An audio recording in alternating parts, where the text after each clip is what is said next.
మనం దానం నాగేందర్ గారి డే ఎలా స్టార్ట్ అవుతుందో, సో బ్రేక్ఫాస్ట్ తర్వాత ఒక చిన్న మీటింగ్ తర్వాత ఇలా ఆయన కోసం వెయిట్ చేస్తున్న జనంతో ఫస్ట్ ఆయన మింగిల్ అవుతూ ఉన్నారు, వాళ్ళతో మాట్లాడుతూ ఉన్నారు. సో ఇక్కడ నుంచి ఆయన ఎక్కడికి వెళ్తారు ఏంటి అన్నది మనం ఆయన మాటల్లోనే తెలుసుకుందాం. సార్ నమస్తే, ఎలా ఉన్నారు?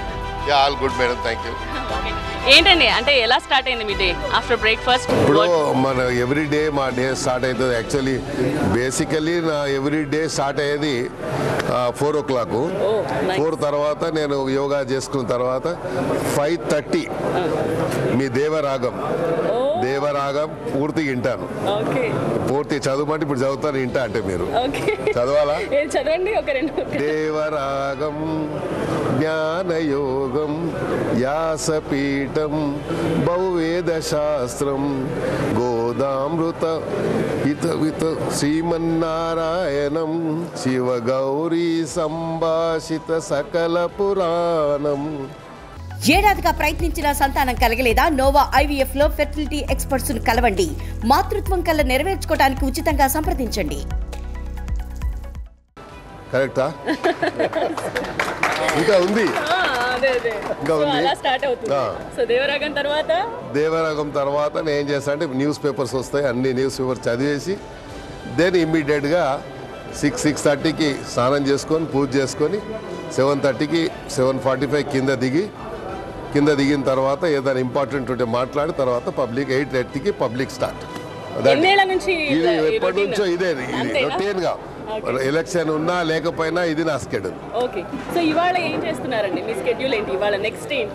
ఇవాళ ఇప్పుడు మాణికేశ్వర నగర్లో పాదయాత్ర ఉందమ్మా. మాణికేశ్వర నగర్ పోతున్నాను ఇప్పుడు.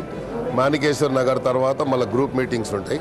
గ్రూప్ మీటింగ్స్ తర్వాత మళ్ళీ ఈవినింగ్ మళ్ళీ గ్రూప్ మీటింగ్ ఉంది. ఇప్పుడు నాంపల్లి వాళ్ళది ఒక పర్సనల్ మీటింగ్ ఉంది. Actually I'm waiting for them. బయట చాలా మంది వెయిట్ చేస్తున్నారు, ఆల్ ద బెస్ట్ చెప్తున్నారు, బ్లెస్ చేస్తూ ఉన్నారు, వాళ్ళ సమస్యలు చెప్తున్నారు. బయట కలిసిన తర్వాత ఏమనిపించింది మీకు? సో సి మేడం, నేను రెగ్యులర్గా పబ్లిక్తో అనేది నేను పబ్లిక్ కాంటాక్ట్లో ఉండడం అనేది this is not first time. ఎప్పుడు నా పొలిటికల్ క్యారియర్ మొదలైనప్పటి నుంచి పబ్లిక్తో ఇంటరాక్ట్ అవ్వడము, పని ఉన్నా లేకపోయినా పబ్లిక్తో మాత్రం ఎవ్రీడే కలవడం అనేది నాకు రొటీన్ ఇది అయిపోయింది. ఫర్ ఎగ్జాంపుల్ ఇప్పుడు ఎస్సీ దళిత సంఘం అధ్యక్షుడు వచ్చాడు, వాళ్ళు స్పాంటనేస్గా పనిచేస్తుడు చెన్నయ్య గారని. ఇలాగా వీళ్ళు దళిత సంఘం వాళ్ళు స్పాంటనేస్గా వచ్చారు, నేనే ఫోన్ కూడా చేయలే వాళ్ళకు. నేనే వచ్చి స్టేట్మెంట్ ఇచ్చారు, వాళ్ళు వచ్చి చెప్పారు దానమన్నా మీకు పనిచేస్తాము, మీరు కుల మతాలకు అతీతంగా పనిచేస్తారని చెప్పి వాళ్ళు చెప్పారు. వాళ్ళకి నిన్న కూడా నేను థ్యాంక్స్ చెప్పాను. సికింద్రాబాద్ పార్లమెంట్ అభ్యర్థిగా నా పేరు గౌరవ ముఖ్యమంత్రి గారు రేవంత్ రెడ్డి గారు ప్రకటించిన తర్వాత హైదరాబాద్ సిటీ పొలిటికల్ సినారియోనే మారిపోయింది.